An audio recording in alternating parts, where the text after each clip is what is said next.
식탁보 프로젝트라고 하는 오픈소스 프로젝트 메인테이너이고 단넷데브라고 하는 개발자 커뮤니티에서 활동하고 있는 남정현이라고 합니다. 반갑습니다.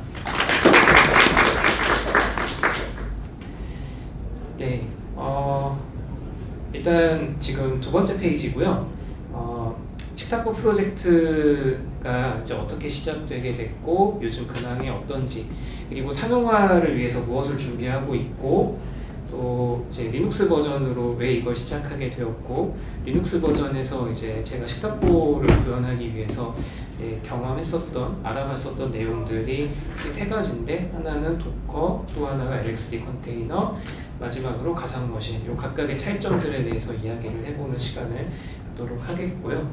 그리고 LXD도 그렇지만 이제 식탁보 리눅스 버전을 만들기 위해서 어떻게 하면 환경을 이제 좀 반복적으로 자동화를 할 수 있을까, 이걸 고민을 해보다가 클라우드 이닛이라고 하는 거에 대해서 좀 알아보게 됐는데, 이 클라우드 이닛을 이용해서, 사실 저는 리눅스 유저는 아닙니다. 윈도우 개발자인데, 윈도우 개발자로서 이제 리눅스를 이제 쉽게 다루고 좀 접근성 있게 사용할 수 있는 방법을 얘기하자면 아무래도 WSL 이야기를 안 할 수가 없겠죠. 근데 WSL이 클라우드 이닛을 굉장히 잘 지원해 줍니다. 그래서 클라우드 이닛으로 WSL에서 환경을 만들고, 그 다음에 이제 더 나아가서 이걸 이제 LXD로 가지고 가는 방법에 대해서도 이야기를 하고, 지금 데모 영상을 원래는 이렇게 화면을 보여드리면서 하려고 했는데, 현재 제가 그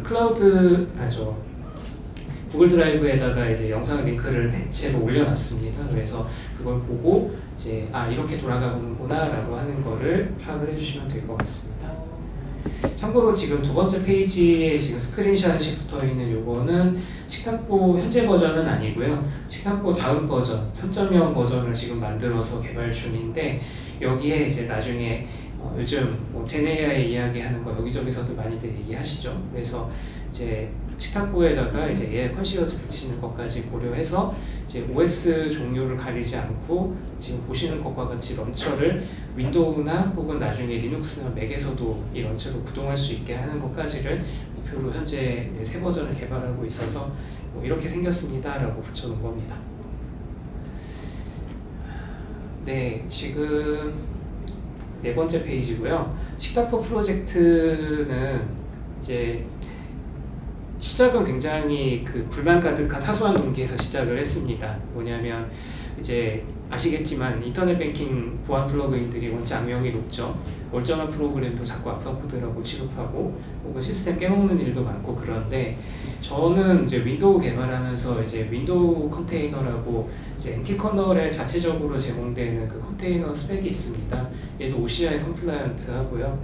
근데 이제 여기에 관련된 도구들을 사용하는데, 악명 높은 그 안랩 세이프 트랜잭션이 계속해서 이제 사소한 거 하나하나 다 악성 코드라고 트집을 잡기 시작을 합니다. 너무 짜증이 나서 방법이 없나 고민을 하다가, 그렇다고 이제 모든 업무를 다 폰으로 볼 수는 없었기 때문에 마침 윈도우 샌드박스라는 게 있었고, 여기서 혹시 인터넷 뱅킹 플러그인 같은 거 돌리면 잘 돌아갈까 했는데 생각보다 괜찮게 돌아가더라고요. 그래서 이거를 자동화할 수 있으면 좋겠다 해서 찾아보니 샌드박스에 XML 파일을 불러올 수 있는 기능이 있어서 이걸 래퍼를 만들면 정말 좋겠다. 그렇게 시작을 한 게 벌써 5년 전이더라고요. 제가 5년 전에 처음 이제 이걸 프로토타입을 만들어서 지금까지 이제 끌고 오게 됐고요. 네, 다섯 번째 페이지입니다.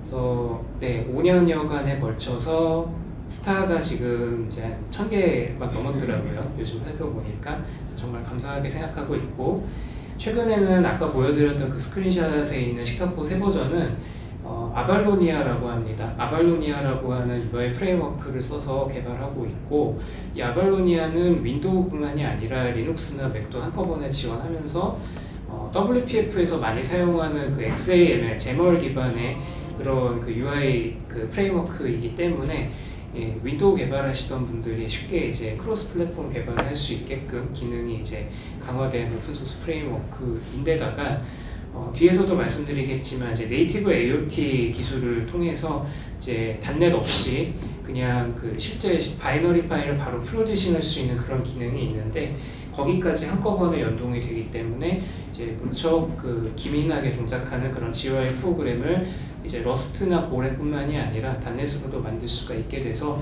적극 채용을 하고 있습니다. 그리고 이제 AI 기반 컨시어지 MCP 서버 만드는 데에는 오픈 라우터를 사용을 해서 툴콜링이 되는 그런 모델을 활용을 해가지고 이제 식탁보에 AI 관련 기능들을 이제 붙이는 것도 고민하고 있고, 그리고 오늘 말씀드릴 LXD 기반의 리눅스용 식탁보 만드는 것도 이제 구상을 하고 있는 중입니다.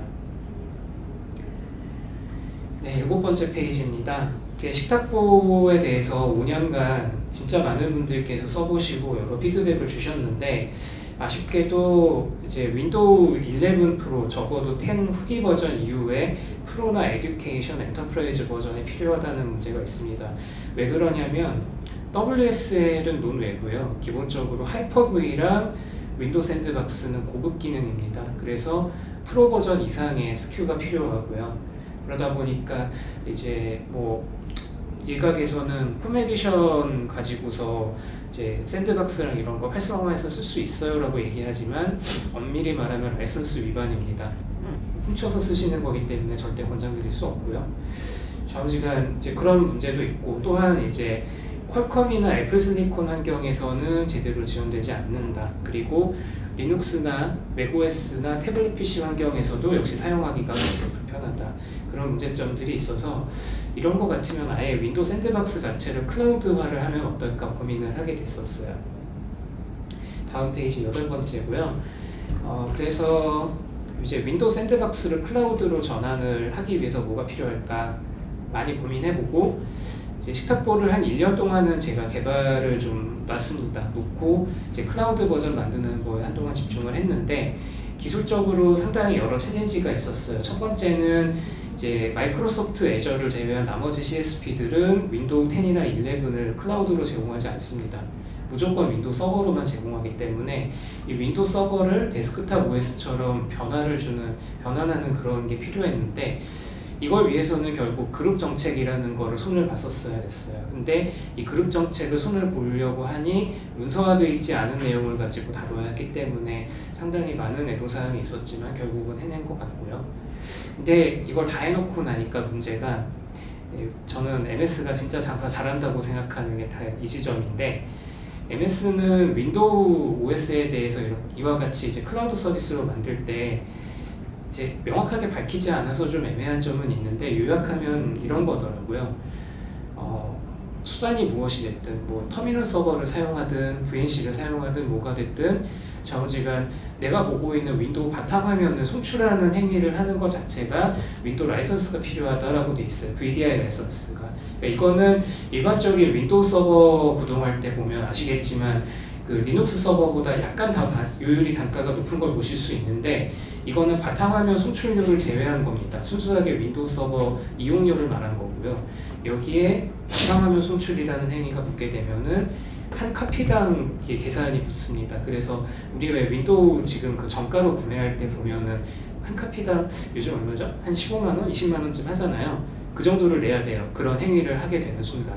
그러니까 그렇기 때문에 물론 정말로 필요하고, 이 식탁보가 제공하는 그런 그 샌드박스 기능을 이제 윈도우 버전으로 고스란히 갖고 와서 사용해야 될 필요가 있다면 그 돈을 내고 쓰실 분들도 계실지 모르겠는데, 대부분의 경우에는 굳이 그렇게까지 돈을 지불하면서 내야 될 이유가 없죠. 그러다 보니까 사업화를 하는데 좀 부적절하다라는 계산이 나와서 기술 개발은 다 했는데 제품화를 하는데 좀 애로사항이 있습니다.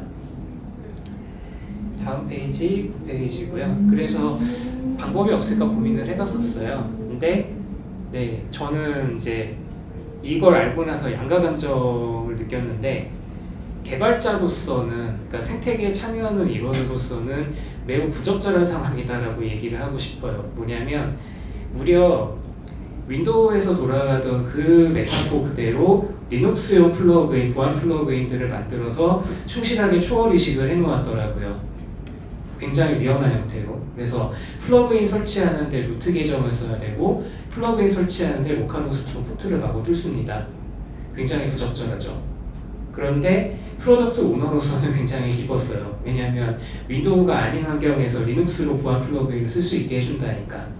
그래서 사실 이 양가 감정 중에 저는 프로덕트 오너로서의 감정을 더 선호하기로 했고, 이걸 통해서 네, 리눅스로 오픈되어 있는 오픈뱅킹을 좀 더 쓰기 쉬운 형태로 만들어 보는 데 집중을 하자라고 방침을 세워서 네, 현재는 이제 이걸 컨테이너 기반으로 패키징을 해서 LXD나 WSL 환경에서 인터넷 뱅킹을 리눅스로 무료로 사용할 수 있게끔 한번 만들어 보자라고 지금 구상을 해서 프로토타이핑을 하고 있는 중입니다. 다음 페이지 10페이지고요. 그래서 보안 플러그인은 사실 윈도우든 리눅스든 큰 차이가 없더라고요. 그래서 윈도우 버전은 이미 많이 사용되고 있지만 많은 문제와 불편을 이미 야기하고 있고, 네, 리눅스 버전은 이제 이러한 윈도우 버전의 특성에다가 더해서 만들어진 지 얼마 안 됐을 뿐더러 사용하는 곳이 그렇게 많지가 않기 때문에 네, 더 위험하고 더 검증되지 않은 형태로 배포가 되고 있습니다. 그래서 이제 이럴 때일수록 컨테이너 기술이 정말 중요하다라고 얘기할 수가 있겠죠. 안 그러면 네, 소중하게 갖고 놨던 우분투 환경이나 이런 것들이 다 망가질 테니까.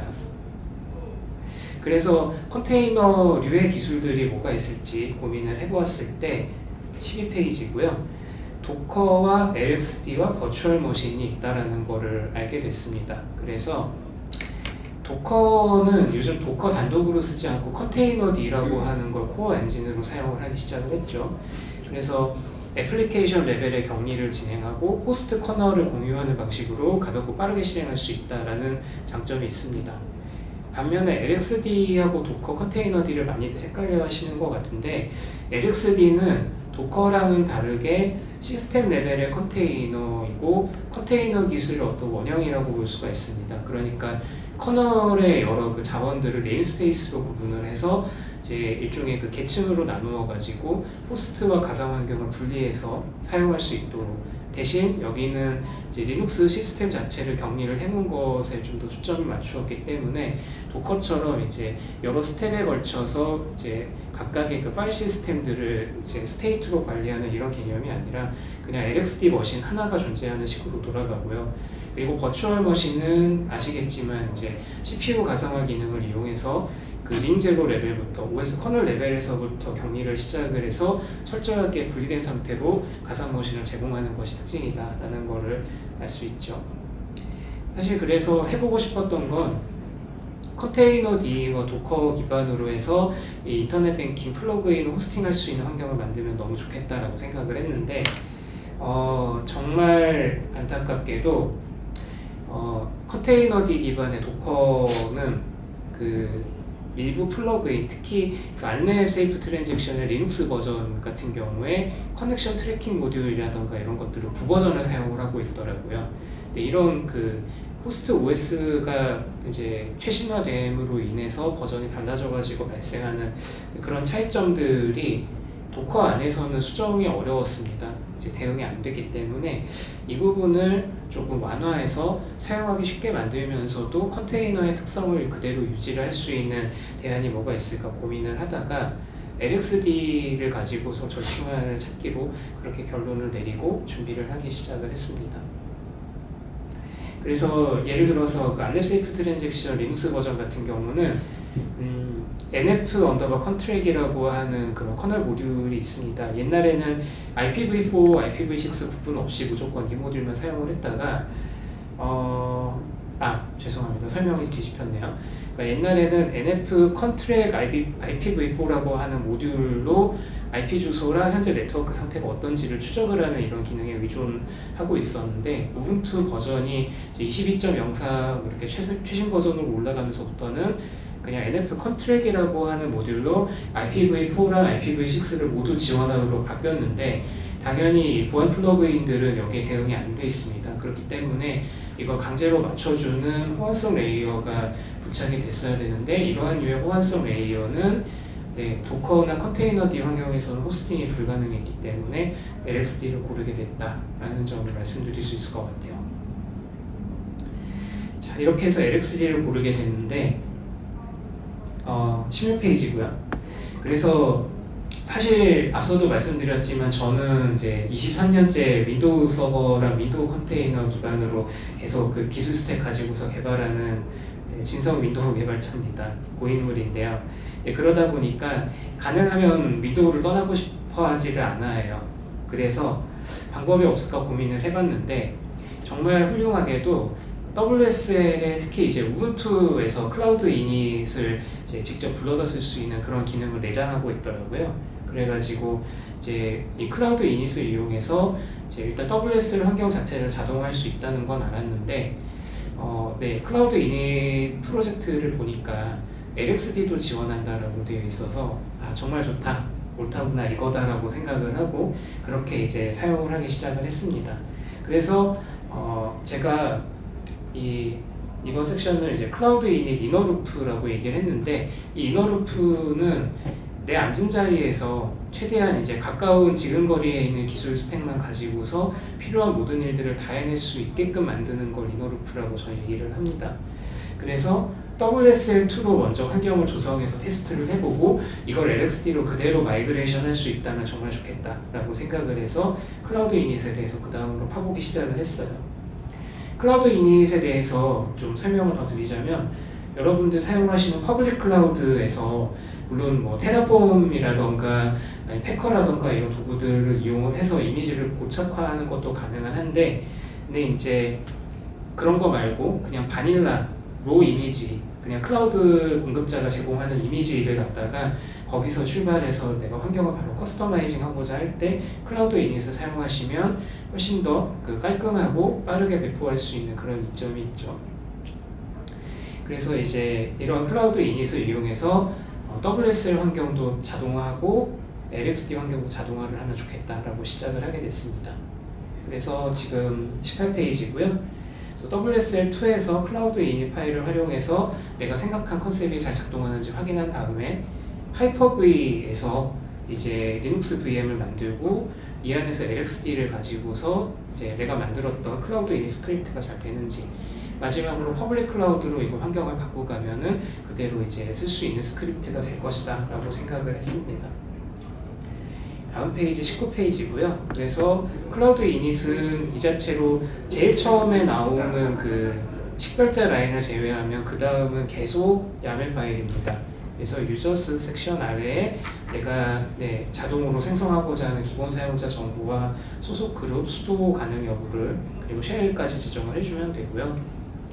20페이지고요. 그래서 write files에서 그러니까 자동으로 만들고자 하는, 그러니까 시스템 시작하자마자 파일을 뭘 만들 거다라고 하는 걸 지정하는 부분에서 아까 제가 말씀드렸던 그 커널 모듈 호환성 레이어 맞추는 부분을 여기서 시도를 합니다. 그래서 커넥션 트랙 IPv4라고 하는 레거시 모듈이 없지만 커넥션 트랙이라고 하는 현재 모듈이랑 같은 모듈이다라고 하는 걸 힌트를 여기서 주게 되고요. 그 다음에 이제 로케일에서 이 시스템이 한국어 사용에 특화가 되어 있다. 그리고 시스템 시작하자마자 이렇게 강제로 그 묶어놓았던 커널 모듈을 바로 불러오게끔 하는 것까지 명령어를 지정해 줍니다. 21페이지고요. 그래서 이제 이러한 형태로 만들어 놓았던 클라우드 이닛 파일을 WSL에서 불러다가 사용을 하면은 굉장히 유용하게 사용할 수 있다. 그래서 하이퍼V를 이용해서 개발하는 것도 방법이지만 저는 이제 노트북 배터리 타임을 아끼면서 휴대하면서 개발을 하고 싶었기 때문에 WSL을 그래서 골랐다라는 말씀을 드립니다. 그리고 이 유저 데이터 파일은 22페이지고요. 자기 그 윈도우 사용자 계정 밑에 .cloud-init이라고 하는 폴더에다가 WSL을 보시면 여러 인스턴스를 불러올 수 있는 기능이 있는데, 그 인스턴스 이름에 .userData라고 하는 이 파일을 만들어서 넣어주고 이 안에다가 클라우드 이닛 데이터를 넣어주시면 인스턴스가 부팅이 되자마자 자동으로 여기 있는 내용을 읽어드리고요. 클라우드 이닛 스테이터스 _wait 이라고 이제 명령어를 실행을 해주면 클라우드 이닛 자체가 비동기로 이루어지는 거기 때문에 쉘 자체는 당장 사용할 수 있게끔 뜨지만 초기화가 완료될 때까지 기다릴 필요가 있어서 이런 동기식 명령어를 실행해주면 좋습니다. 네, 그래서 지금 23페이지고요. 이런 식으로 단계별로 이제 클라우드 이닛 파일을 받아가지고 이제 루트 이미지를 이제 우분투에서 받아온 다음에 이렇게 사용을 할 수 있다. 사용 방법을 구체적으로 이제 보여주고 있는 쉘 스크립트 명령어 예제입니다. 자, 이렇게 해서 24페이지고요. WSL2에서 확인이 끝났다면 이제 하이퍼V를 이용해서 이제 실제 리눅스 머신과 가까운 가상 머신을 만들어서 이 안에서 설치하는 LXD에도 잘 붙는지 확인을 해보면 더 좋겠죠. 근데 저는 이제 슬라이드에도 언급했지만 퀄컴 프로세서 쓰는 유저입니다. 그래서 노트북 배터리 타임이 정말 중요하기 때문에 인텔 노트북은 선호하지 않고요. 근데 이제 이 안에서 하이퍼V를 가지고 리눅스를 설치할 수 있나 해서 봤더니 우분투도 ARM64 버전이 있고 하이퍼V도 ARM64 버전이 있어서 매우 잘 설치할 수 있었습니다. 시간 관계상 조금 빨리 넘어가면 하이퍼V에서 리눅스를 인텔이든 ARM 버전이든 설치하고자 했었을 때 많이 걸리는 부분이 지금 26페이지인데 이 보안 루팅 설정이 좀 까다롭더라고요. 잘 알려지지 않고 문서가 안 된 부분이라서 이 부분을 이제 UEFI 인증기관이라고 보안 루팅 그 템플릿을 지정을 해줘야 이제 하이퍼V 가지고도 리눅스를 이제 설치하고 사용할 수 있더라라는 걸 알게 돼서 이거는 팁 차원에서 공유드립니다. 네, 그래서 이제 이렇게 해서 모든 준비가 끝났고 이제 LXC를 쓸 수 있는 상태까지 왔다. 스낵으로 LXD 설치하시고 나면은 이제 이렇게 사용하시면 되는데 기본적으로 그 LXC 관련 표준 명령어들만 가지고서 컨테이너를 만들게 되면은 그냥 시작하자마자 바로 부팅이 돼버려서 클라우드 이닛을 지정할 타이밍이 없어요. 그래서 제가 만들었던 이 클라우드 이닛 파일을 사용을 하려면 도커도 이런 기법이 가능한데 부팅을 시키지 않고 컨테이너만 일단 데피니션을 잡아놓고요. 그 다음에 이 컨테이너 안에다가 프로퍼티로 내가 유저 데이터를 이걸 쓸 거야 라고 경로를 지정해 준 다음에 LXC 스타트라고 명령어를 사용을 하면은 그때부터 이제 클라우드 이닛 파일을 제대로 읽어서 초기화를 하는 과정을 거치게 됩니다.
다음으로 넘어가서 지금 이제 31페이지고요.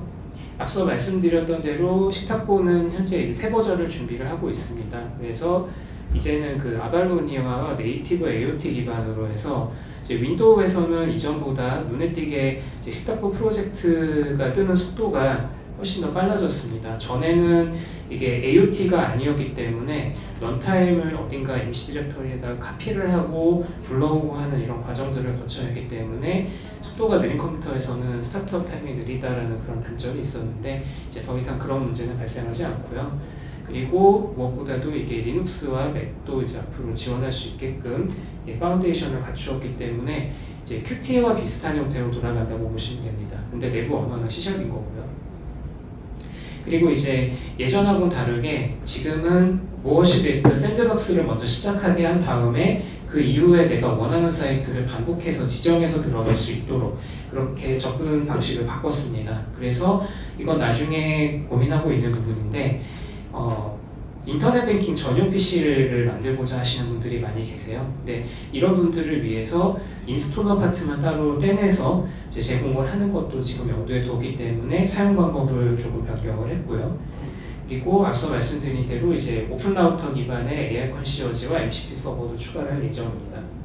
그리고 지금 이제 맛보기로 테이블 클로스 라이트라고 해서 사이트를 하나 만들었는데 WSB 파일을 동적으로 이제 C샵의 블레이저라고 하는 기술이 있습니다. 그걸 이용해서 웹어셈블리 애플리케이션만 가지고서 서버 없이 깃허브 페이지에 있는 스태틱 호스팅만 가지고서 그 샌드박스 파일을 동적으로 만들어내는 그런 간단한 웹 애플리케이션을 만들었는데 이걸로 식탁보를 설치 없이 바로 웹브라우저와 샌드박스만 있으면 띄우실 수 있게 그렇게 지금 프로토타입을 만들어서 공유를 한 상태고 여기에 간단한 AI 컨시어지 기능도 붙여서 오픈 라우터에 가입이 돼 있다고 하면은 무료 버전의 모델을 써서 이제 AI 상담을 받을 수 있도록 하는 기능까지 현재 구현을 해놓은 상태입니다. 이것도 오픈 소스고요. 그리고 이제 리눅스 버전의 경우에 지금 제가 그 코드를 깃허브에다 올려두었는데 현재는 그 아마 러스트 쪽 빌드 엔진이었던 것 같은데 바젤이라고 하는 빌드 엔진에서 쓰는 도메인 언어 중에 스타라크라고 하는 스크립트 언어가 있습니다. 이 언어 기반으로 이제 POC용 그 클라우드 이닛 자동 생성 템플릿을 스크립트로 만들어놨는데 이거를 단넷 C샵으로 조만간 통일을 시킬 예정입니다. 그래서 이제 전체적인 틀이나 구성 형태를 이제 완료를 하게 되면은 연말에 아마 그 프리뷰 버전으로 공개를 할 수 있지 않을까 그런 로드맵을 가지고서 조금씩 진전시켜 나가고 있습니다. 네, 제가 준비한 내용은 여기까지고요. 네, 이 발표 자료에 있는 QR 코드나 아니면은 your table close.app 이 도메인으로 들어가시면 식탁보 최신 버전에 대한 정보도 받아보실 수 있고 코드에 대해서도 컨트리뷰션을 계속 받고 있으니까요.